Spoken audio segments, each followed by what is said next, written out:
ta lumière brille au milieu de nos ténèbres, que ta lumière brille sur la terre comme dans le ciel. Lorsque ta voix retentit, toute l'obscurité s'enfuit, que ta lumière brille.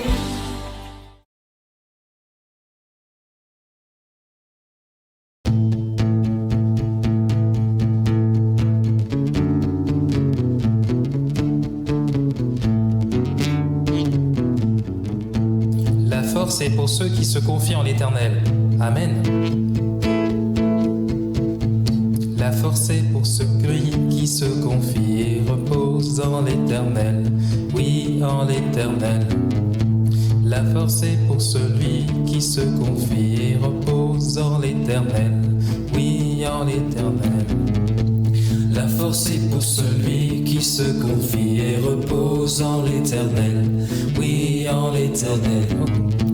La force est pour celui qui se confie et repose en l'Éternel.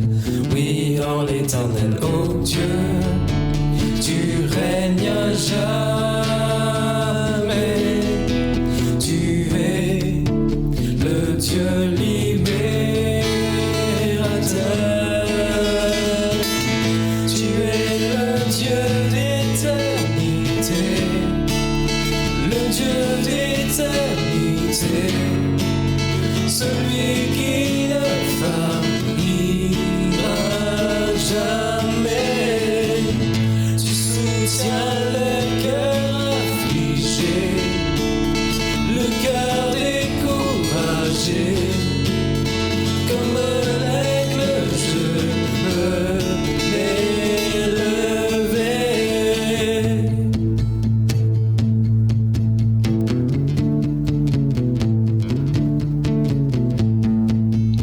La force est pour celui qui se confie et repose en l'Éternel. Oui, en l'Éternel. La force est pour celui qui se confie et repose en l'Éternel. Oui, en l'Éternel. Oh Dieu, tu règnes à jamais.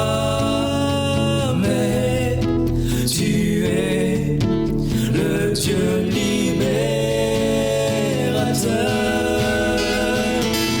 Tu es le Dieu d'éternité. Le Dieu d'éternité. Et celui qui ne faillira jamais. Tu soutiens le cœur affligé, le cœur découragé. Comme l'aigle, je peux m'élever. Tu es le Dieu d'éternité, le Dieu d'éternité. Celui qui ne faillira jamais. Tu soutiens le cœur affligé, le cœur découragé. Comme l'aigle, je peux m'élever.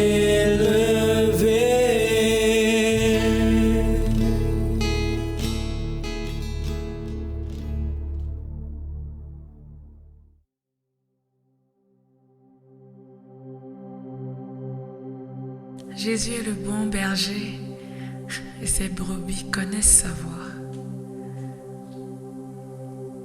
Je connais ta voix, Seigneur. Si je me tais, oh, j'apprendrai à écouter la voix du bon berger. Quand je l'entends, oh, je comprends qu'il a payé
comme un torrent, coule, ta parole coule, coule comme un torrent, ta vie coule, oui coule, coule comme un torrent, coule, coule, coule comme un torrent.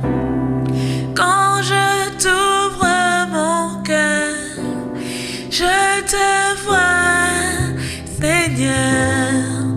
Quand je t'ouvre mon cœur, je t'entends me parler. Et ta loi dans mon cœur toujours demeure. Et ta vie à chaque heure coule comme un torrent.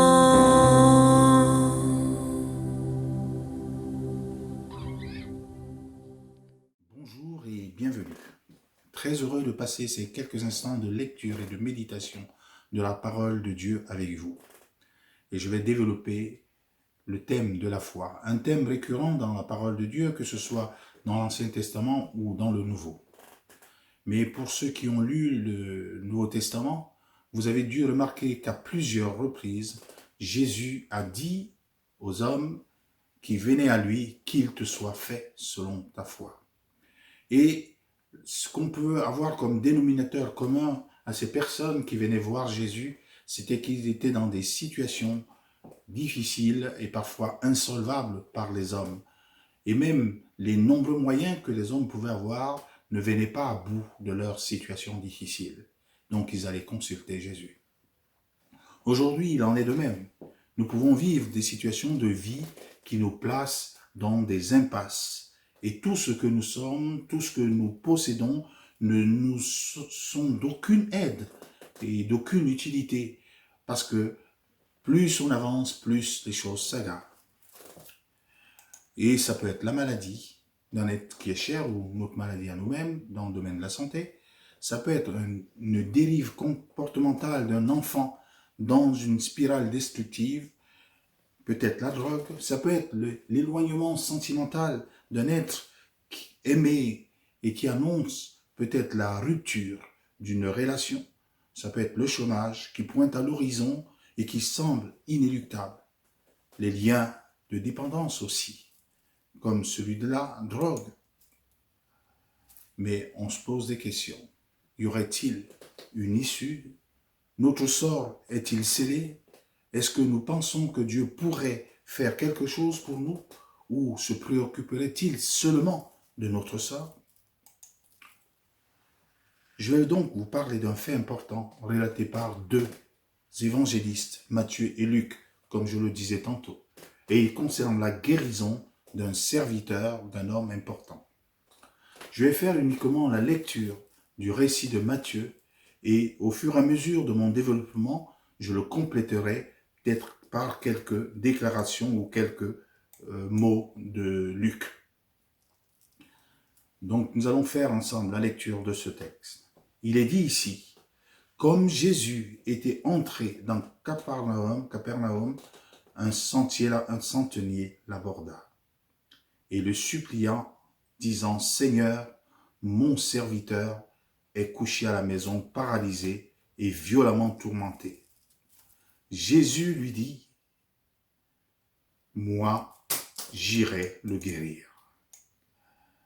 Le centenier répondit, Seigneur, je ne mérite pas que tu entres sous mon toit. Dis seulement un mot et mon serviteur serait guéri. Car moi qui suis soumis à des chefs, j'ai des soldats sous mes ordres, et je dis à l'un va et il va, à l'autre viens et il vient, et à mon serviteur fais cela et il le fait. Après avoir entendu cela, Jésus, plein d'admiration, dit à ceux qui le suivaient, en vérité, je vous le dis, je n'ai trouvé chez personne, même en Israël, une si grande foi. Or, je vous le déclare, plusieurs viendront de l'Orient, de l'Occident et se mettront à table avec Abraham, Isaac et Jacob dans le royaume des cieux. Mais les fils du royaume seront jetés dans les ténèbres du dehors, où il y aura des pleurs et des grincements de dents. Puis Jésus dit au centenier, « Va, qu'il te soit fait selon ta foi. » Et à l'heure même, le serviteur fut guéri. Je veux un peu étudier ce texte avec vous. Et la première remarque ici, c'est qu'on peut voir trois grandes parties qui se détachent de ce texte. D'abord, le besoin du serviteur. Ensuite, la demande ou la prière du centurion. Et la troisième chose, la réponse de Jésus. Je commencerai donc par les besoins du serviteur. Et dans les besoins du serviteur, on peut noter aussi trois choses. Il avait besoin de force, il avait besoin de guérison, il avait besoin de salut. Pour ce qui est de la force, il était extrêmement fatigué, voilà ce que le texte nous dit. Mon serviteur est couché à la maison, paralysé et violemment tourmenté. Il avait besoin de guérison car il était dans une grande souffrance à la fois physique et intérieure. Et je relis le texte que je venais de Matthieu 6, 8, 6. Mon serviteur est couché à la maison et on peut mettre un relief sur paralysé et violemment tourmenté. Et la troisième chose, c'est qu'il avait besoin de salut, car sa maladie le conduisait vers la mort. Et il nous est dit, un centenier avait un serviteur malade qui était sur le point de mourir et qui lui était très cher. Ça, c'est dans Luc 7, 2 qu'on le trouve. Je remarque une chose, on ne connaît pas le nom de cet homme. On ne sait même pas s'il est israélite ou s'il est un étranger. Mais une chose est certaine, le maître qu'il avait était plein de compassion pour lui. On ne le connaît pas. Et je peux facilement m'identifier à cet homme, malade, besoin de force, besoin d'être guéri, besoin de salut. Et heureusement que cet homme a un maître qui est très bon à son égard. Il est pris de compassion, il cherche autant que faire se peut à ce que son serviteur se rétablisse.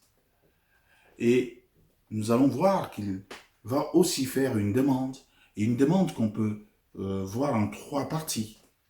La première des choses, c'est qu'il est vraiment osé, cet homme.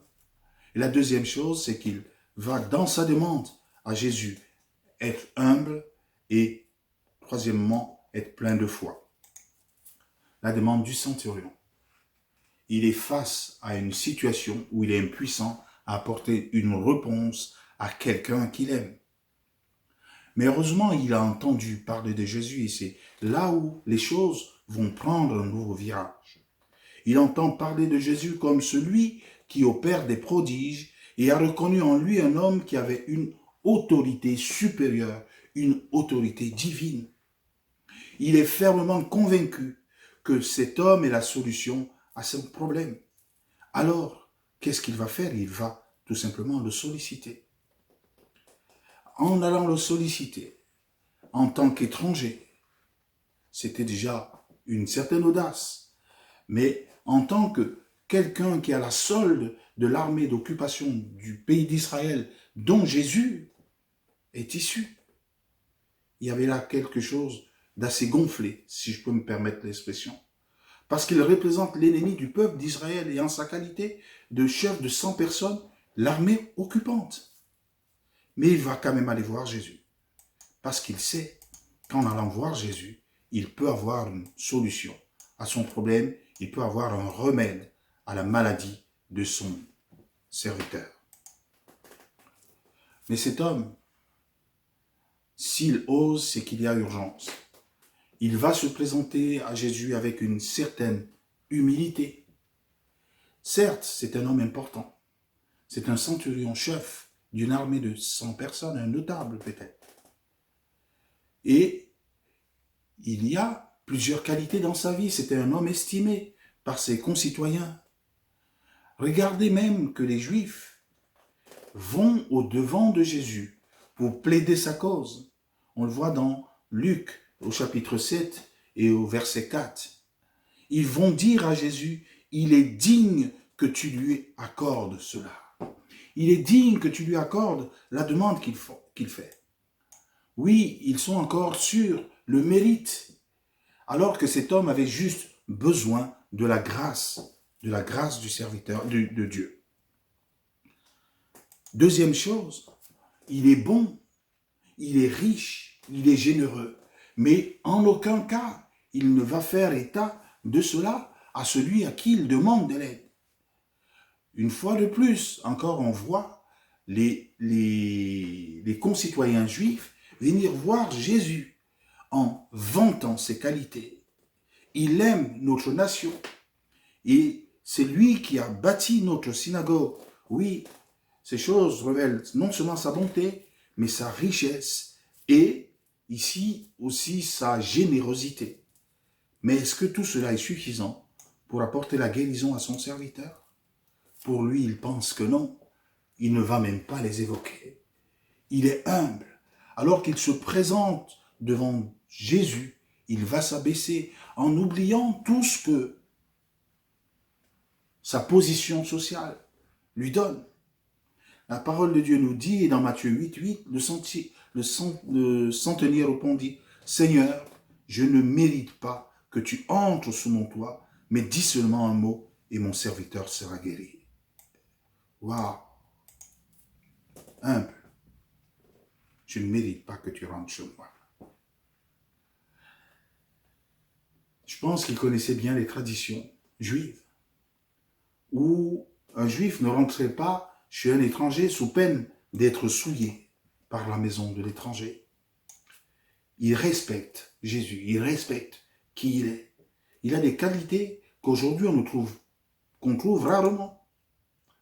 Mais celle qui est la plus importante, c'est qu'il a entendu parler de Jésus et son cœur est rempli de foi, car il ne doute pas de la puissance de celui dont il a entendu parler, celui qui guérit les malades, celui qui chasse les démons, et il va choisir de lui faire confiance. Non seulement confiance, mais une confiance rarement vue de la part de quelqu'un qui ne connaît pas un autre. Lorsqu'il vient supplier Jésus et que Jésus dit qu'il veut venir, il dit non, je ne suis même pas digne que tu rentres chez moi. Je suis un pauvre pécheur. Mais en revanche, il exprime sa foi.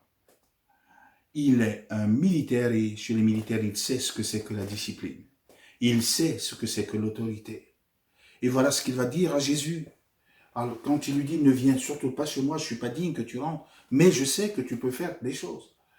Parce que moi, qui suis un chef et qui suis soumis à d'autres chefs, j'ai des soldats sous mes ordres. Et je dis à l'un, va, il va, et à l'autre, viens, et il vient. Et à mon serviteur, fais cela, et il le fait.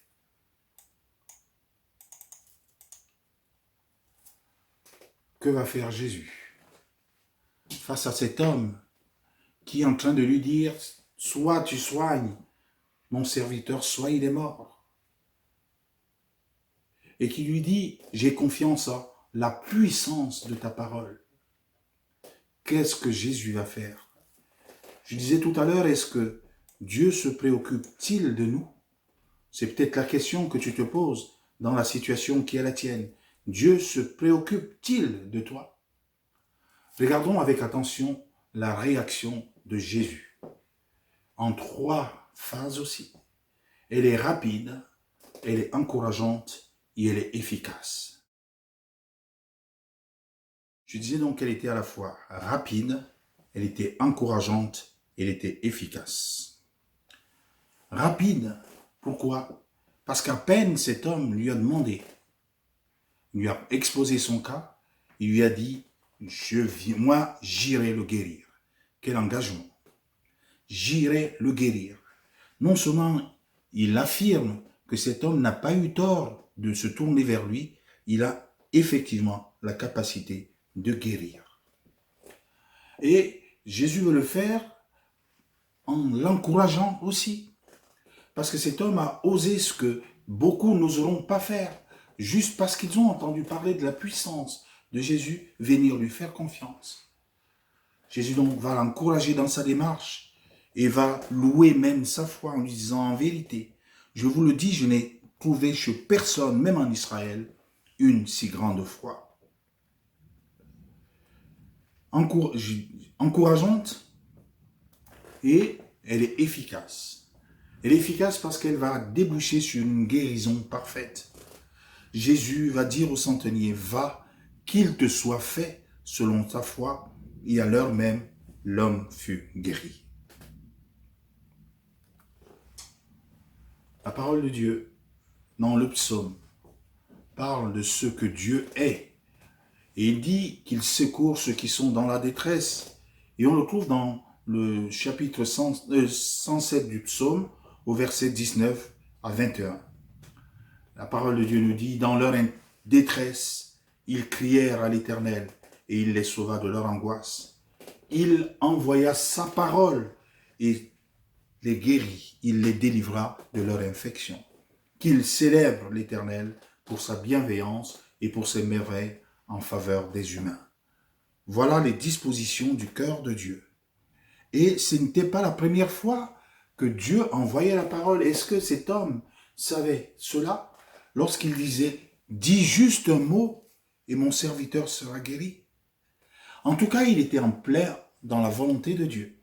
Dieu se plaît à guérir, Dieu se plaît à envoyer sa parole, Dieu se plaît à nous restaurer. Immédiatement, l'homme malade fut guéri. Et après le constat de la guérison du serviteur du centurion, Jésus aurait pu lui dire, « Tu as bien vu, car je veille à ce que ma parole s'accomplisse. » Voilà une parole prononcée des centaines d'années avant même que Jésus ne soit sur la terre et que Dieu prononçait et disait à son serviteur Jérémie. À plus forte raison pouvait-il accomplir cela au travers de Jésus qui était Dieu parmi les hommes. Tu as bien vu, car je veille à ce que ma parole s'accomplisse. Jérémie 1, 12. Quel regard portons-nous sur Jésus? Je vais m'aller de manière plus précise.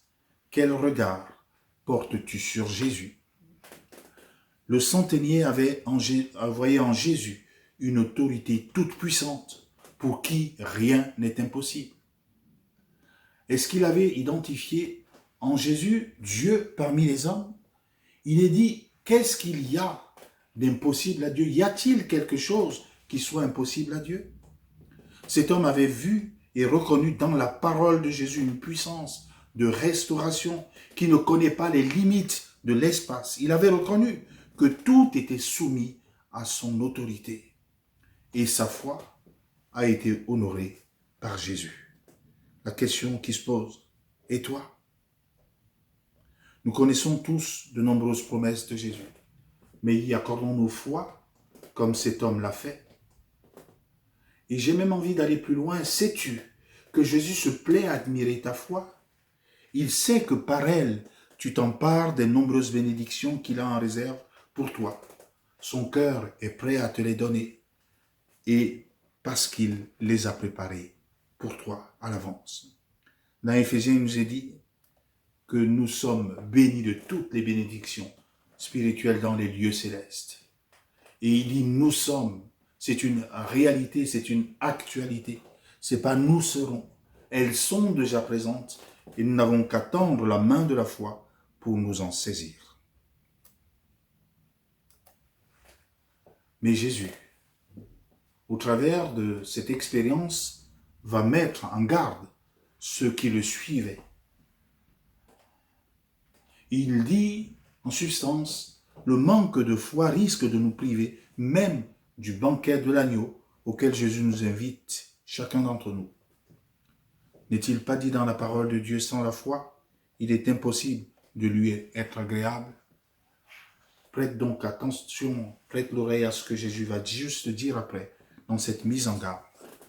Or, je vous le déclare, plusieurs viendront de l'Orient, de l'Occident et se mettront à table avec Abraham, Isaac et Jacob dans le royaume des cieux.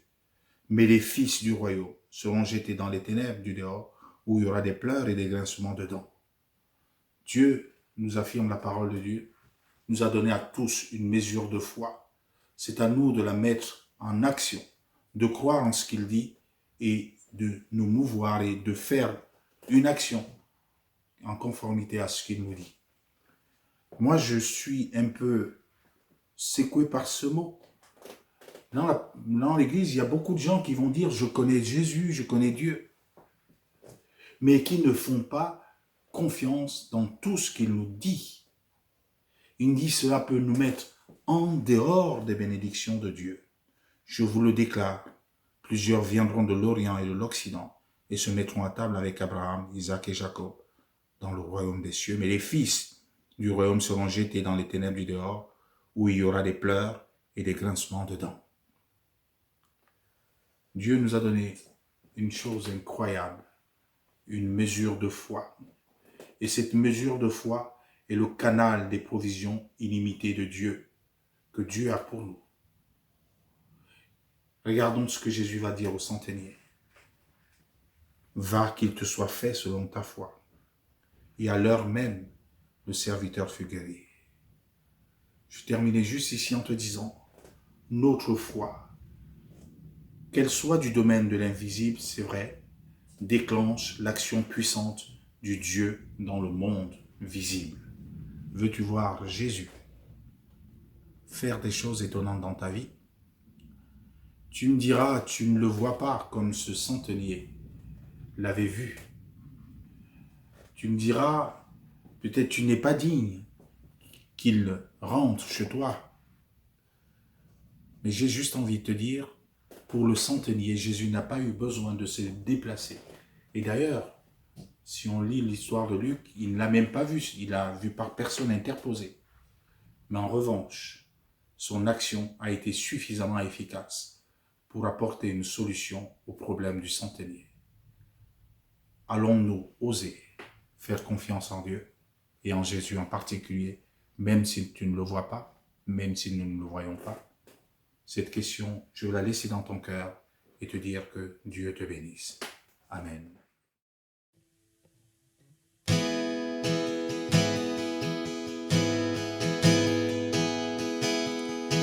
Quand je sonde l'univers, les astres que tu as créés, les océans, les mers, tout me révèle ta majesté. Alors mon âme veut s'écrier de tout mon cœur, je veux chanter. Oh Dieu, tu es infiniment grand, éternel puissant, roi majestueux.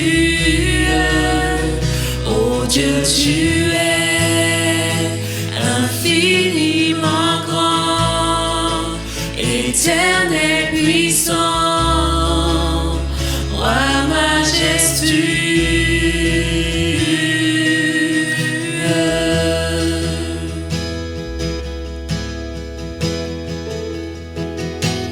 Quand je songe que tu m'as fait, que tu t'es révélé à moi,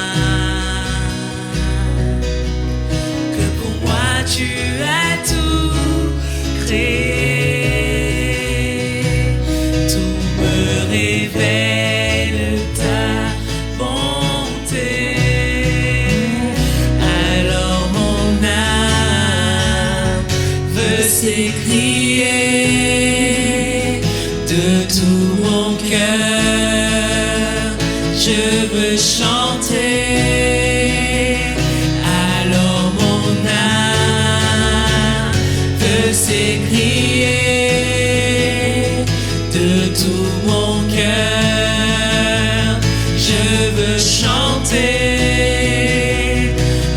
Dieu, tu es infiniment grand, éternel puissant,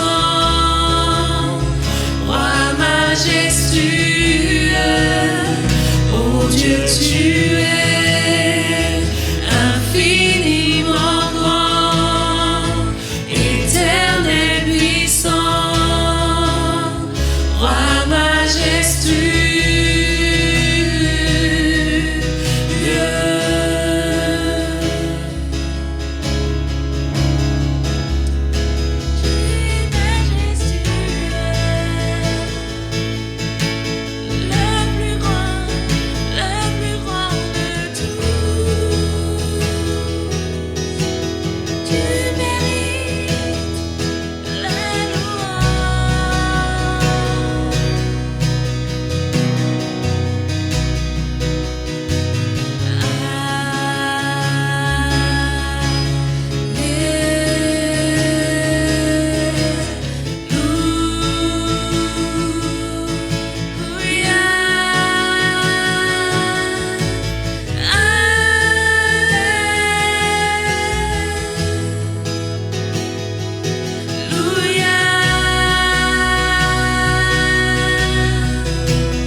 Dieu, tu es infiniment grand, éternel puissant, roi majestueux. Oh Dieu, tu es infiniment grand, éternel puissant, roi majestueux. Dieu, tu es infiniment grand, éternel puissant, roi majestueux. Oh Dieu, tu es